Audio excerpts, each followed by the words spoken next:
In March 2022, we published a safeguarding practice review into the case of Child Q, a 15-year-old girl who was strip searched by police in her school.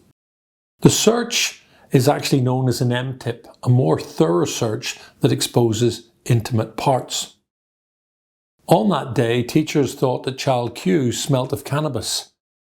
They'd already searched her bag, her blazer, her scarf and shoes, but they had found nothing, so they called the police.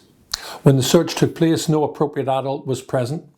Teachers remained outside the room, and Child Q's mum wasn't contacted in advance. No drugs were found. The review that followed made 8 findings and 14 recommendations. Since that review was published, Hackney's Mayor asked me to provide an update report to evaluate the progress that had been made in response to the review, and this was released on the 20th of June 2023. It's the Child Q update report. It's over 100 pages in length and includes an additional 13 recommendations. So how did we go about this? We listened. I spoke to nearly 100 children, considered their feedback from parents, from carers, from Hackney grassroots community organisations and youth advocacy services and groups right across the borough. For most adults, the incident involving Child Q caused real shock, disbelief and fear.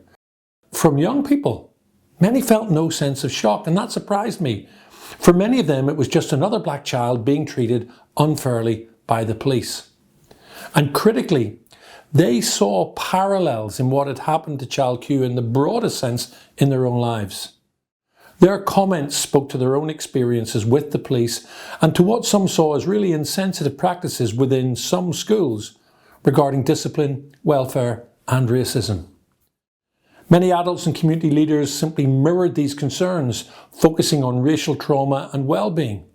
We know that there are many more children in Hackney who we haven't spoken to yet, and there are recommendations in the update report about how we might do this in the future.